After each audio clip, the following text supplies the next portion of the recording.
Welcome to Sravanthi sweet home. ఇది Sravanthi sweet హోమ్లో మేమందరం ఎక్కడున్నామని చెప్పు కృషి పిన్ని దగ్గర. సో మేము ఖమ్మం వచ్చేసాం అనమాట. సో ఖమ్మంలో మేము ఇప్పుడు ఎక్కడికి వెళ్తున్నాం అంటే ట్యాంక్ బండ్ దగ్గరికి వెళ్తున్నాం. సో ట్యాంక్ బండ్ కృషి ఎప్పటి నుంచి అడుగుతుంది ఖమ్మంలో ట్యాంక్ బండ్ ఎలా ఉంటుందో చూద్దామని వెయిట్ చేస్తుంది. సో ఏం తిన్నా కృషి? క్యాష్యూ నట్స్ తిన్నావా? సో ఇప్పుడైతే మేము ట్యాంక్ బండ్ దగ్గరికి వెళ్ళిపోతున్నాం. అక్కడ ఎలా ఉంటుంది, ఎంత బాగుంటుంది వ్యూ అనేది ఈరోజు నేను వీడియోలో చూపెడతాం అనుకుంటున్నాను. చాలామందికి యూజ్ అవ్వచ్చు. ఒకవేళ ట్యాంక్ బండ్ చూడాలి ఖమ్మంలో, అది ఎలా ఉంటుందో తెలియకపోతే ఈ వీడియో చూస్తే మీకు కనుక అర్థమవుతుంది. సో మీరు కనుక మా వీడియో ఫస్ట్ టైం చూస్తే ప్లీజ్ సబ్స్క్రైబ్ చేసుకోండి. And please like, share, comment and don't forget to subscribe our channel Sravanthi sweet home. So ఇప్పుడైతే మేము ఖమ్మం ట్యాంక్ బండ్కి వచ్చేసాం. యాక్చువల్గా అయితే దీన్ని లకారం చెరువు అంటారు అనమాట. నేను లిటరలీ ఒక 12 years 15 years బ్యాక్ ఒకసారి వచ్చినట్టున్నా. అప్పుడు ఇలా లేదనమాట, జస్ట్ ఒక చెరువులాగా కనిపించి చుట్టూ కొంచెం గార్డెనింగ్ చేశారంతే. తర్వాత ఇప్పుడే వస్తున్నాను. బట్ ఎంత చేంజ్ ఉందంటే నేను అప్పుడు వచ్చింది ఇప్పుడు వచ్చింది సేమా అన్న డౌట్ వచ్చింది నాకు. చాలా చేంజ్ అయింది. నాకు చూస్తే కొంచెం హైదరాబాద్ ట్యాంక్ బండ్ లాగా కనిపించింది. అంత రష్ ఉందనమాట, ఫుల్ క్రౌడ్, చాలా బాగుంది అసలు చెప్పాలంటే. అండ్ వన్ మోర్ థింగ్ ఏంటంటే ఇక్కడ ఎంట్రీ టికెట్ అస్సలు లేదనమాట. ఎవరైనా రావచ్చు, మంచిగా ఎంజాయ్ చేసి వెళ్ళొచ్చు అనమాట. బట్ ఇక్కడ ఒక బోటింగ్ ఉంది, సో దానికి సపరేట్ కాస్ట్ ఉందన్నమాట. ఇక్కడ చూసారు కదా ఎంట్రన్స్. మనకి ఈ లకారం చెరువు ఎలా ఉంటుందంటే ఈ ట్యాంక్ బండ్ సర్కిల్లా ఉంటుందన్నమాట. సో మనం సర్కిల్గా వాకింగ్ చేసుకోవచ్చు. సో ఇది ఒక వే అండ్ ఇటు సైడ్ ఇంకొక వే ఉంటుందన్నమాట. సో ఇక్కడ ఎంట్రన్స్ బాగుంది, సో ఈ వేలో వెళ్దామని చెప్పేసి ఇందులోకి వచ్చేసాం అనమాట మేము. బట్ ఇక్కడ మా క్రిస్తో పాటు ఇంకొకటి ఉన్నాడు కదా బుడ్డోడు, చిన్ను అని, వాడికి మాత్రం ఇటు రావాలని అస్సలు లేదనమాట. ఎందుకంటే ఇటు వెళ్దాం మమ్మీ అని ఏడిపిస్తున్నాడు. బికాజ్ అటువైపు మొత్తం స్టాల్స్ ఉంటాయి అండ్ అక్కడ పిల్లలు ఆడుకోవడానికి బైక్ రైడింగ్స్ అలాంటివన్నీ ఉంటాయి అనమాట. సో వాడికి అస్సలు ఇష్టం లేకపోయినా మేము బలవంతాన్ని తీసుకొచ్చేసాం అనమాట. సో ఇక్కడ పార్క్ గురించి చెప్పాలంటే ఈ పార్క్ మార్నింగ్ 5 o'clock నుంచి 8, మళ్ళీ ఈవినింగ్ 5 to 8 అనమాట, అంతే ఓపెన్ చేస్తారు. బట్ ఈవినింగ్ టైం మాత్రం చాలా బాగుంది. ప్లెజెంట్ వెదర్ అండ్ కూల్గా వాటర్ ఉంటుంది కాబట్టి చూడటానికి చాలా బాగుంది. అండ్ ఇక్కడ బోటింగ్ కూడా ఉందని చెప్పాను కదా. సో బోటింగ్కి యాక్చువల్గా వెళ్దాం అనుకున్నాం, బట్ క్యూ అయితే చాలా క్యూ ఉందన్నమాట. సో ఆ క్యూలో వెళ్ళాలంటే చిన్నపిల్లలతో వేసుకొని ఈ టైంలో నైట్ కూడా అవుతుంది కాబట్టి అంత సేఫ్టీ కాదనిపించింది మాకు. బట్ వీళ్ళిద్దరికి మాత్రం ఖచ్చితంగా వెళ్ళాలి అని అస్సలు అక్కడి నుంచి రావట్లేదు అనమాట. ఇద్దరు మనం బోటింగ్ చేయాల్సిందే, వెళ్ళాల్సిందే అని ఇద్దరు అక్కడే ఉన్నారనమాట. సో ఎలాగ వెళ్ళలేరని చెప్పేసి ఇక్కడ నుంచి చూపెడుతున్నాం. సో బోట్లు కానీ లేకపోతే అక్కడ మంచిగా ఇంజన్ బోట్స్ అవి ఉన్నాయన్నమాట. వాటిని చూసుకుంటూ కాసేపు ఎంజాయ్ చేశారు. అయినా మర్చిపోలేదన్నమాట, మళ్ళీ వెళ్దాం అని చెప్పేసి మేము వాళ్ళిద్దరిని అలా తిప్పుతున్నాం అనమాట ట్యాంక్ బండ్లో. ట్యాంక్ బండే కానీ ఏ ప్లేస్కి వెళ్ళినా మనం ఫ్యామిలీతో వెళ్తే బాగా ఎంజాయ్ చేయొచ్చు. మనం 2-3 కాకుండా ఫ్యామిలీ అందరం గ్యాదర్ అయ్యి అక్కడ గేమ్స్ ఆడుకొని మంచిగా ఎంజాయ్ చేయొచ్చు అనమాట. సో ఇక్కడ కూడా బాగా ఎంజాయ్ చేయాలంటే ఫ్యామిలీతో వస్తే బాగుంటుంది. ఇక్కడ బోటింగ్ స్టార్ట్ అయింది. ఇప్పుడు మనం వెళ్ళే రోడ్ ఏంటంటే ఇది వాక్ వే పాత్ అనమాట. సో ఇక్కడ మనం వాక్ చేసుకుంటూ ఉండొచ్చు. అండ్ ఇక్కడ ఇంకొక మంచి సెగ్మెంట్ ఏంటంటే, ఇంట్రెస్టింగ్ సెగ్మెంట్ ఏంటంటే ఇక్కడ మనకి లేజర్ షో కూడా ఉంటుంది. ఇప్పుడైతే లేజర్ షో ఇంకా స్టార్ట్ అవ్వలేదు, 6:30కి అన్నారనమాట. సో అప్పటి వరకు మేము వాకింగ్ చేసుకుంటూ టైం పాస్ చేసుకుంటూ ఫైనల్గా లేజర్ షో కూడా చూస్తాం. బట్ చాలా బాగుంది, నాకు చాలా నచ్చింది లేజర్ షో. కొన్ని సాంగ్స్ వాళ్ళు ప్లే చేస్తారు, ఆ సాంగ్స్కి కరెక్ట్గా అవి లేజర్ షో కూడా అవి డ్యాన్స్ చేస్తూ ఉంటారు అన్నమాట.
వాకింగ్ కూడా కంప్లీట్ అయిపోయిందనమాట. ఇంకా ఉంది చాలా దూరం, బట్ వాళ్ళకి ఇష్టం లేదు, ఇద్దరు పిల్లలకి లేదు మనం అంటే వెళ్ళినా ఏదైనా చిన్నపిల్లలు అంటే వాళ్ళు ఆడుకోవాలి, లేకపోతే తినాలి, ఎంజాయ్ చేయాలనే ఉంటుంది కదా. సో వాళ్ళు వాకింగ్ చేయమన్నారు. అందుకే మళ్ళీ మేము రిటర్న్ వచ్చేసి ఇటు ఇంకొక రూట్కి వచ్చేసారనమాట. ఈ రూట్లో మొత్తం మనకి స్టాల్సే కనిపిస్తాయి, చాలా స్టాల్స్ ఉంటాయి. లిటరలీ నాకు ఒక 30 to 40 మధ్యలో స్టాల్స్ కనిపించాయి. అండ్ అన్నీ లైన్గా ఉన్నాయి. ఈచ్ అండ్ ఎవ్రీ ఐటమ్ ఇక్కడ మనకి కనిపిస్తాయి ఇక్కడ. అండ్ మనకి ప్రతి స్టాల్లో చాలా చాలా ఐటమ్స్ ఉన్నాయి. సో మనకి ఐటమ్స్ ఏ ఐటమ్ కావాలన్నా ఇక్కడే హ్యాపీగా కూర్చొని ఎంజాయ్ చేయొచ్చు. స్టాల్స్ ఆపోజిట్లో మనకి మంచిగా చైర్స్ టేబుల్ వేసి పెట్టారనమాట. మనకి నచ్చిన ఐటమ్స్ తీసుకోవచ్చు, అక్కడే కూర్చొని తిని రావచ్చు.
మనకి ఇక్కడ స్టాల్స్ కంప్లీట్గా అయిపోయాయి. ఇప్పుడు సన్ సెట్ అవుతుంది కదా, ఈవినింగ్ టైం మంచిగా రెడ్ కలర్లో కనిపిస్తుంది. యాక్చువల్లీ ఇటు ఎందుకు వచ్చామంటే అక్కడ మీకు కనిపిస్తుంది ఒక బ్రిడ్జ్. ఈ బ్రిడ్జ్ ఏంటంటే హ్యాంగ్ ఓవర్ బ్రిడ్జ్ అనమాట. ట్యాంక్ బండి మన అటు ఇటు మంచిగా క్రాస్ చేసుకోవడానికి, రివర్ క్రాస్ చేయడానికి కట్టారు. ఇది రీసెంట్గానే ఓపెన్ చేశారు. బిగ్ బాస్ విన్నర్ సన్నీ ఉన్నారు కదా, సో ఈ సన్నీ ఈ హ్యాంగ్ ఓవర్ బ్రిడ్జ్ని ఓపెన్ చేశారు రీసెంట్గానే.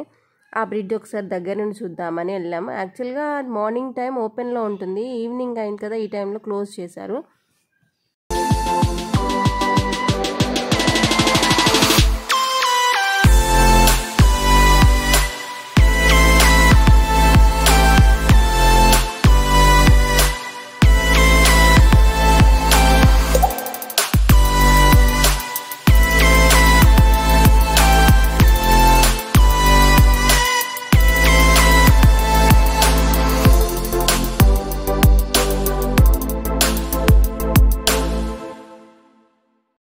సో ఇదే మన hanging bridge in Khammam tank బండ్లో మనకి మంచి హ్యాంగింగ్ బ్రిడ్జ్ కూడా ఓపెన్ అయింది కాబట్టి మనకి అన్ని ఫెసిలిటీస్ ఖమ్మంలో కూడా ఉన్నాయి. ఇంకా మేము తిరిగి అలసిపోయాం కాబట్టి బాగా వేడిగా, అంత వేడిగా లేదు, కొంచెం వేడిగా అనిపించింది. ఏ స్టాల్స్లో ఏం తిందామని వచ్చినా కూడా పిల్లలు వద్దన్నారు, ఐస్ క్రీమ్ ఒక్కటే కావాలన్నారు. సో ఐస్ క్రీమ్ ఒక్కటి తిన్నాం. ఇప్పుడు మాకు లేజర్ షో స్టార్ట్ అయిపోయింది అనమాట. ఇక్కడ చాలా సాంగ్స్ ప్లే చేశారు. యాక్చువల్గా ఆ సాంగ్ నేను ప్లే చేస్తే దాని తగ్గట్టు మీకు దాని మూమెంట్ తెలుస్తుంది. ఇప్పుడు ఒక సాంగ్ ఏంటంటే ఒక తెలంగాణ సాంగ్ ప్లే చేశారనమాట. సాంగ్ ఎలా అయితే మనకి బీట్ వస్తుందో దాన్ని బట్టి అవి కూడా మూవ్ అవుతూ ఉన్నాయన్నమాట. చాలా బాగుంది.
అలా మొత్తం ట్యాంక్ బండ్ ఒకసారి చుట్టేసి అన్ని స్టాల్స్ ఒకసారి చూసేసి అక్కడ ఏం ఐటమ్స్ ఉన్నాయో అన్నీ తెలుసుకొని ఏదో ఒకటి తినాలని చెప్పి ఒక ఐస్ క్రీమ్ తిని మంచిగా ఒక లేజర్ షో చూసేసి అలాగే హ్యాంగింగ్ బ్రిడ్జ్ కూడా చూసేసి కంప్లీట్ చేసేసుకున్నాం మా ట్యాంక్ బండ్ వ్యూ అనమాట. అంతా అయిపోయింది. ఇప్పుడైతే ఇంటికి రిటర్న్ అయిపోతున్నాం. ఇంటికి రిటర్న్ అవుతుంటే మళ్ళీ ఇక్కడ చాలా ఐటమ్స్ అమ్ముతున్నారు అనమాట బయట. నేను వీడియో తీయలేదు. అక్కడ ఐటమ్స్ ఏంటంటే చిన్నపిల్లలు ఆడుకునే బొమ్మలు చాలా పెట్టారు. సో అన్ని ఐటమ్స్ చూసి ఒక చిన్న 2 బొమ్మలు కొనుక్కున్నారు. ఇవే అవి వాళ్ళు కొనుక్కున్నాం అనమాట. ఇంటికి వచ్చి అక్కడ లేదో షో అయిపోయాక ఇక్కడ వీళ్ళిద్దరు లేదో షో స్టార్ట్ అయిపోయింది.